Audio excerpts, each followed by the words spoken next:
I'd like to talk to you today about what an impact nutritional excellence can make for you and people around the world.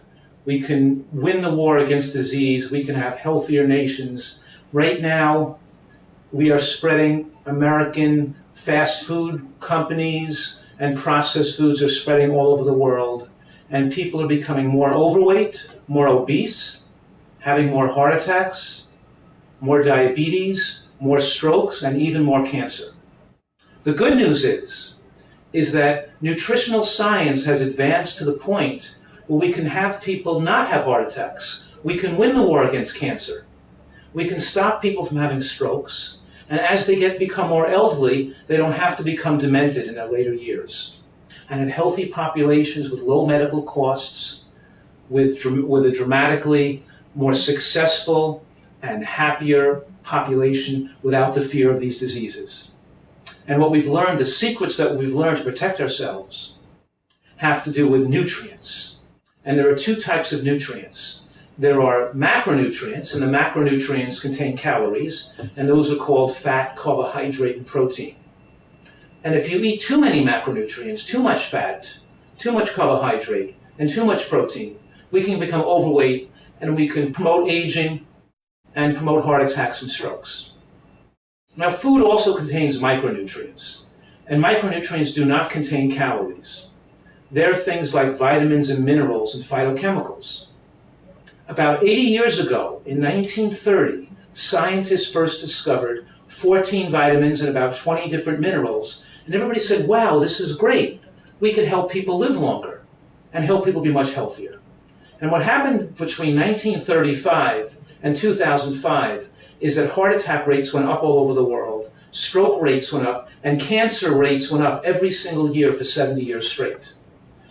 We didn't realize until about 15 years ago that the third type of micronutrients, called phytochemicals, were missing, because the third type of micronutrients, called phytochemicals, are not found in processed foods, and they're not found in animal products, but they're found in fruits and vegetables. So when we thought that we could take processed foods and add a few vitamins and minerals to it, or take a vitamin supplement and think we're getting enough, we were mistaken. Because now we know that every tomato has 1,000 different nutrients in it. Every head of cabbage, every piece of lettuce, every cucumber, every bean or berry or sprout has hundreds, even thousands of nutrients that are so important to protect our precious health.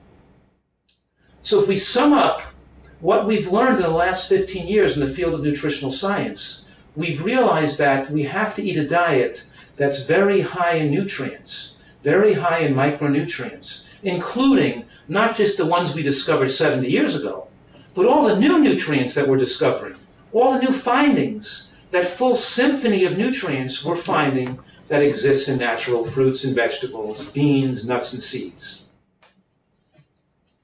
So the first thing I'm saying here, I'm making the point that as a nation, countries all over the world have made tremendous mistakes as far as protecting the health of their population. The mistake we made is we thought that we could eat anything.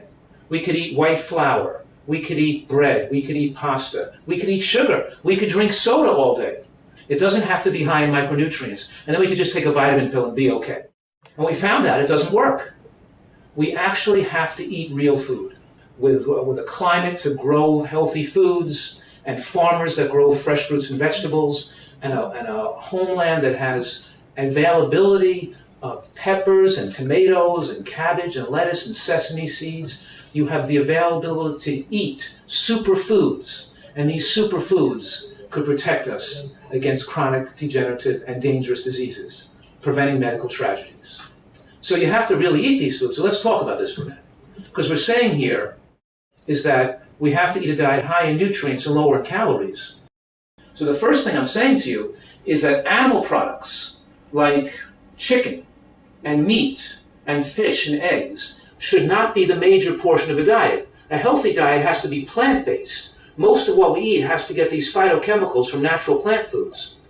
So pasta, white bread, and white rice does not have in it the phytochemicals and antioxidants. In those foods, there's no significant amount of vitamin E and vitamin K and folate and bioflavonoids and lignins and plant sterols and all these phytochemicals and other carotenoids that protect against disease. In other words, what I'm saying is that processed foods, drinking soda, having sugar, having white rice and pasta and white bread are not high nutrient foods. Those are not going to be the foods to protect your precious health because they're not rich in micronutrients. And likewise, animal products like chicken and meat also do not have the same nutrients. They're also missing the vitamin E, vitamin K, the folate, the bioflavonoids, the lignins, the phytochemicals, the carotenoids, the same nutrients that the processed foods are missing.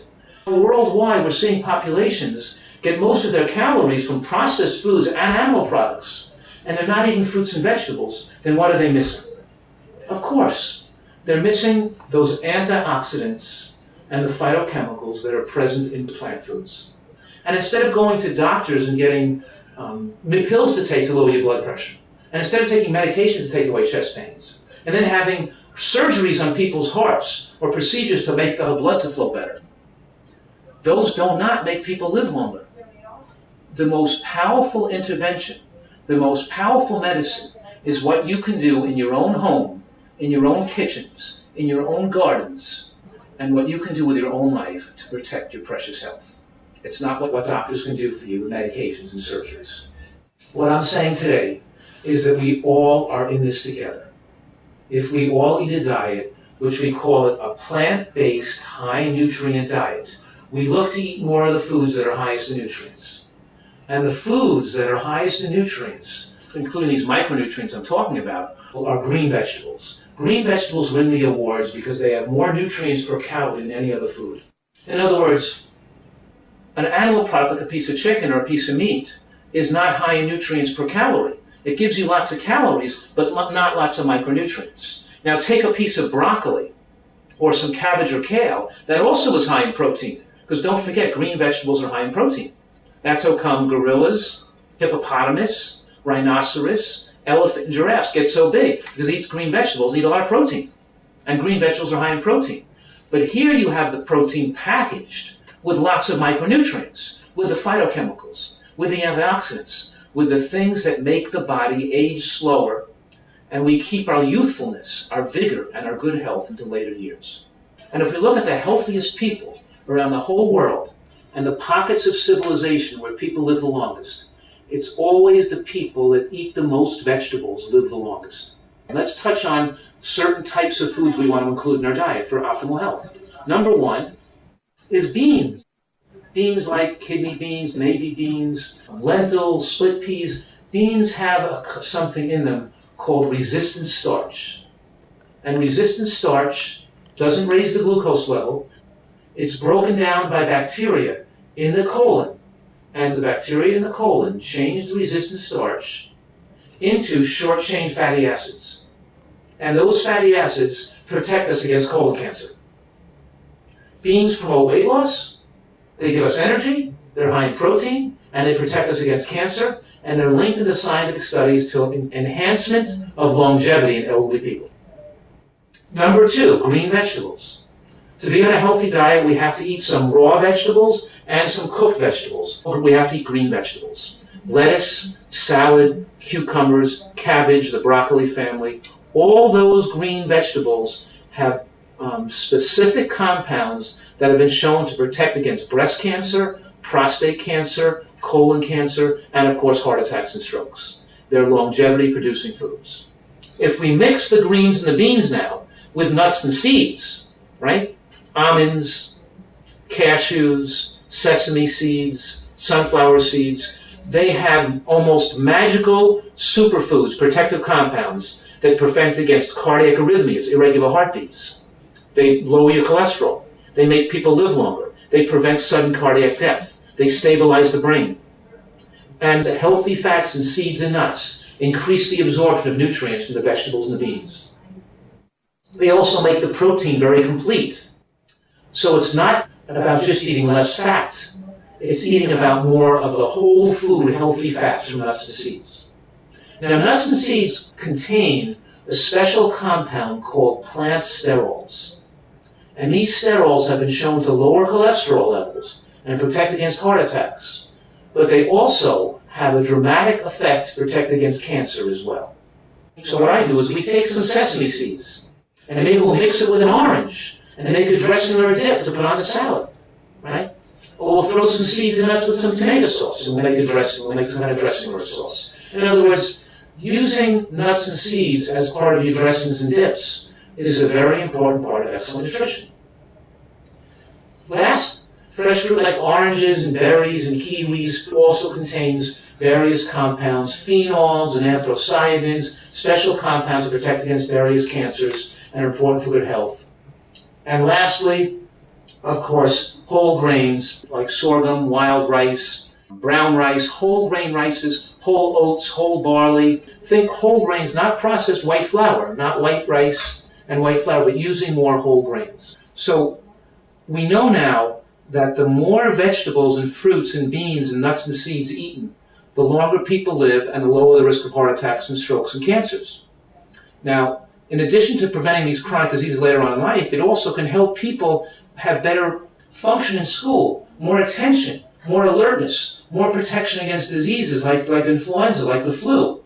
When we have the right kind of nutrients in our body, we're not going to get sick as often. So we have to appeal to our governors and our government, our educators and our teachers and our farmers. We have to all work together as a team to bring healthy food into the schools, to bring healthy plant foods into our homes. We're not talking about adding a little bit of fruits and vegetables to your present diet. We're talking about making fruits and vegetables the major portion of your diet. And then we'll have a healthy nation, and then we'll have a healthy population to live a long life free of medical tragedies. To conclude, we have a unique opportunity in human history. This is a blessing. We have science and information that can enable us to live better and to live healthier and to live longer than ever before in human history. Let's take advantage of the natural bounty of the land and have one of the healthiest places in the whole world.